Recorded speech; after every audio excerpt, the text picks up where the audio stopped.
Hello friends, welcome to care Saathi. तो इस video में हम जानेंगे कि काजू खाने के क्या क्या फायदे होते हैं।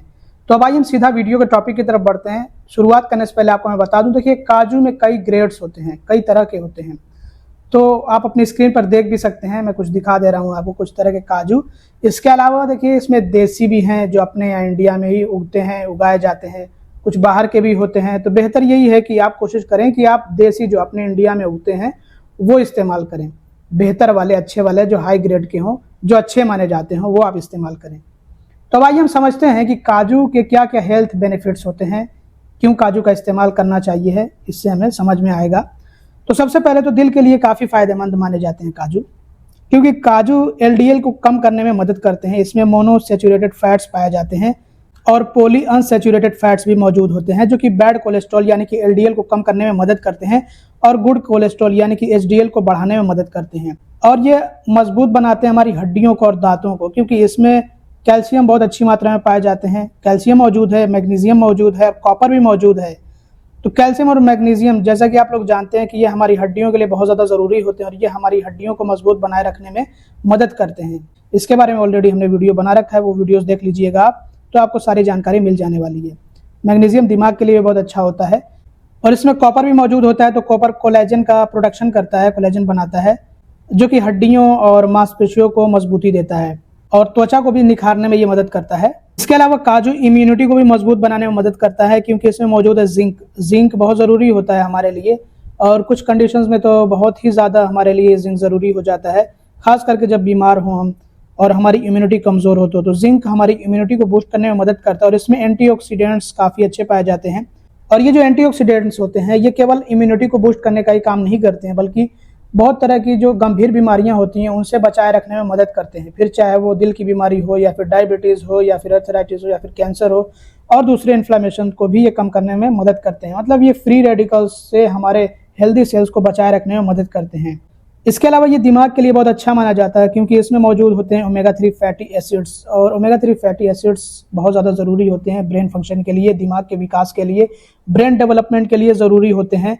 तो ओमेगा 3 फैटी एसिड्स वैसे तो फैटी फिशेज में पाए जाते हैं, लेकिन कुछ नट्स भी मौजूद हैं, जैसे कि वॉलनट हो गया, यानी कि अखरोट, और बादाम में भी थोड़े बहुत मौजूद होते हैं।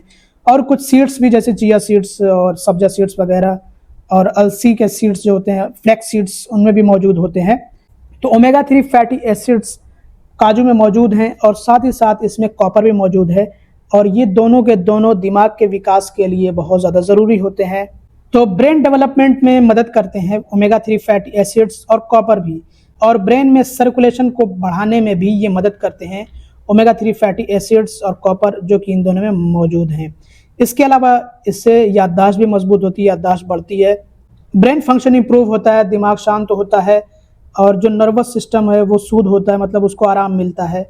एक तरह से दिमाग के कामकाज में सुधार पैदा करते हैं ओमेगा 3 फैटी एसिड्स और कॉपर। तो अगर ओमेगा 3 फैटी एसिड्स और कॉपर हमें अच्छी मात्रा में मिलते रहें तो इससे बहुत सारे मानसिक रोग दूर रहते हैं, मानसिक रोगों से बचे रह सकते हैं और अल्जाइमर जैसी बीमारी से भी बचाव मिल सकता है। इसके अलावा ये वजन बढ़ाने में भी मदद कर सकता है काजू, मतलब हेल्दी वेट गेन करने में ये मदद कर सकता है।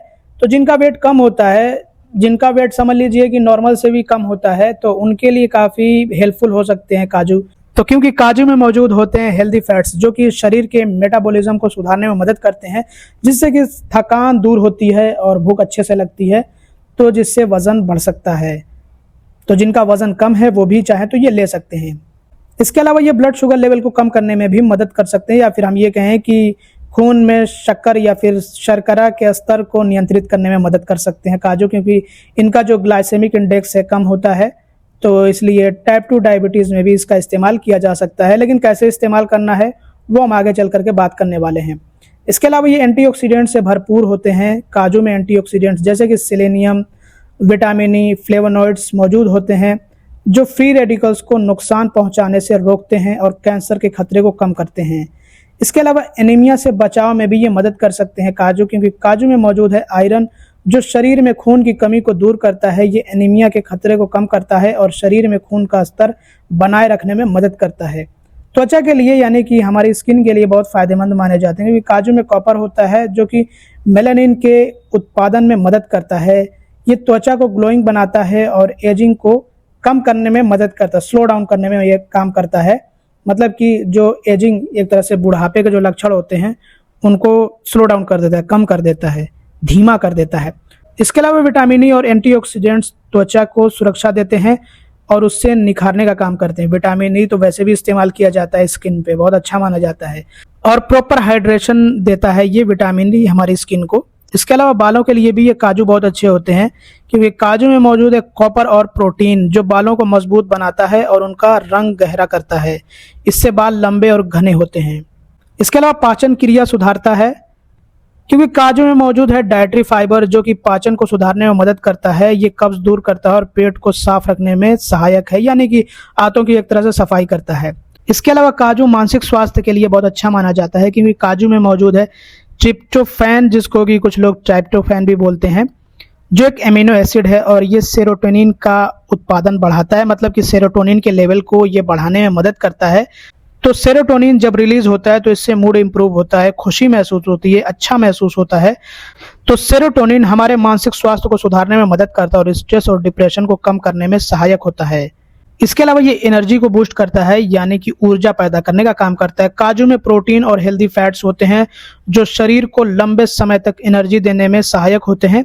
इससे शरीर में थकान कम महसूस होती है और दिन भर चुस्त रहने में मदद मिलती है, मतलब फुर्ती होती है शरीर में। आंखों के लिए ये बहुत अच्छा माना जाता है क्योंकि इसमें मौजूद है ज़ैक्संथीन जो आंखों को स्वस्थ बनाए रखने में मदद करता है। ये आंखों को यूवी रेस के नुकसान से बचाता है और आंखों की रोशनी को बढ़ाता है। तो ये सारे आपको फायदे मिल सकते हैं काजू से, अगर काजू को सही मात्रा में और सही तरीके से आप खाएं तो। अब बात कर लेते हैं कि काजू को खाना कैसे होता है जिससे कि हमें फायदे मिले, और कुछ सावधानियों के बारे में भी हम बात करेंगे। तो आइए सबसे पहले तो हम बात कर लेते हैं कि काजू को खाने का सही तरीका क्या होता है। तो देखिए, इसको आप स्नैक के रूप में खा सकते हैं, लेकिन आपको थोड़ा सा ही लेना है, बहुत ज़्यादा नहीं लेना है।